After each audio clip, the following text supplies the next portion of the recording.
4. Thanks, Cahirlook, and thanks for everybody who's contributed today. Sorry, yeah. Yeah. It's actually down a second speaker for Labour. I was set down a second speaker, and I really do resent what other speakers were taking. Senator Moran, if I know you, and I've known Terry Lee. I have been sitting here since 4 o'clock. Senator, it's not my fault. I want you when the list was drawn up. So, Senator Marc MacSharry to wrap up. I want to remind the House that Minister Hogan is waiting on adjournments already, and if it goes on any longer, he says he won't be able to stay around, so some other person will be upset. We're actually already 12 minutes over time. I've been very fair. Can I propose an amendment to the order of business to provide for the additional speakers? And with respect to here, look, if Minister Hogan is to wait for 2 weeks, we are not subservient to the Minister. That's not for you to propose. You have 4 minutes to wrap up. Sorry, I have proposed. No, you can't propose, Senator. Do you want your colleagues to speak, Senator, or do you not? Senator, I have a decision made. We're not going to stay here all night on this issue. 4 minutes. I would like to protest. It's very unfair. Senator Layton, I chaired the Chamber for 45 minutes today. So do I take Senator MacSharry will not use your 4 minutes? Do not take it like that. Do not take it like that. Okay. Well, you have 4 minutes. I have a little bit of respect here to the chair. 4 minutes that you've given time to wrap up. A little bit of respect. I've given no time. I'm merely trying to facilitate Senator, no, I'm ruling on this. To this motion. You were due to wrap up at 5 to 6. It's now 10 past. Now, that is entirely the fault of the Minister. No, that's unfair. That's unfair. That was agreed. No, sorry, it wasn't already agreed. 1 minute gone your time. No, it's not. Yes, I'm ruling on this now, Senator. Well, you can rule all you like, but I'm not putting up with that bullying. Well, look, Matt, it's as simple as that. The time and clock is ticking. I will speak and I will be heard. Yeah. And whether that man over there wants to call me a gone big man or he wants, but I'm speaking on behalf of these people who are also, if you want to call us gone bean people, you can. But we will have our say. Yeah. We will have our say.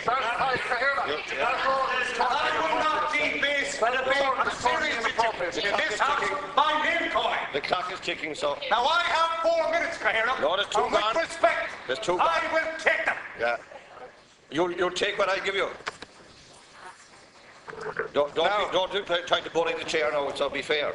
Don't be unduly critical of those trying to speak because you happen to be from the same party. The Cahirlook wouldn't be so critical.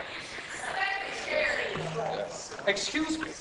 If you wanted to participate in this debate, you should have come in. Now, it's as simple as this. To start with a few points. First of all, to the people in the opposition, get over it. The last election took place. Fianna Fáil lost 53 seats. They deserve to lose them. You're in government now. Act accordingly, take the decisions, and take your bloody well medicine when you're making a mistake. Let me be the first to say, they lost 53 seats because they made mistakes.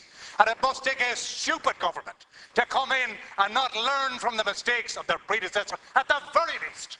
Secondly, can I say, Minister, with no disrespect to you personally, your ministry is an abject failure because the senior ministers and government to which you are subservient to have starved you of resources. Do you know what they've done to you?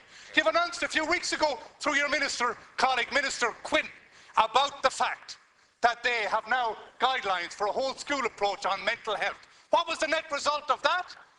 What was the net result of that? Nothing. You expect teachers now to do the job of the guidance counsellors, which you cut and lacerated. And in the words of Brian Mooney, one of the most foremost guidance counsellors in this country, you may as well expect passing motorists to bring victims of car accidents to hospital instead of ambulances.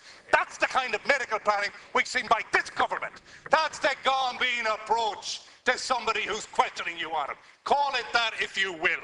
Minister, you have been starved of resources. The reality on the ground is suicide, sadly, goes up. Suicide is going up. Nothing has been done. We pay lip service in these houses on a consistent basis to mental health and jump up and down and pontificate about what should be done. We're not doing it. You need 100 million a year and you've been given a skittery 20. And you are a failure for your inability to make sure that you maintain the 35 million you said you would have. In the report, Sherry McDade from Mental Health Reform said, sadly, and I quote the report itself, that's the Health Service Plan for 2014, that certain initiatives and places will not be put in place until the back end of the year so that savings can be made. Well, as Sherry McDade from Mental Health Reform rightly said, mental health doesn't operate within time delays. It's a real-time scenario. People need health services. Now, you've heard from the best names in the country in medicine, Professor Senator John Crown and many, many others. John Saunders, the chairman of the Mental Health Commission. What's wrong? The process in evaluating this was flawed. It was wrong. And it now amounts to austerity for the mental health patients of East Galway. That's what it means. And it's a government blatant disregard. And let me tell you, as for Senator Mullins over there, I have no sympathy for him. I have no sympathy for him. And as for Senator Kelly, who did a runner to get a beer because he hasn't the balls to stay in here and vote one way or the other. Time is up. What does that mean? I'm not finished. Yeah. And let me Senator, finish. your time is up. I will finish. You will finish. Senator, I will finish. Resume your seat. And let me say Resume to your Senator seat. Kelly, Yeah. if this motion is about nothing, then that's because of the failure of the political administration. I'm now putting the question. Choice. Is Amendment 2 being pressed? To do nothing about it. It's their choice. Is Amendment 2 being It is pressed? their choice to do nothing. Is and Amendment that man from Wexford is Amendment 2 being pressed? All he wants. Is Amendment 2 being pressed? Is defending The question is that the amendment be made. Those in favour say tall. Those against say nay. I think the question is carried.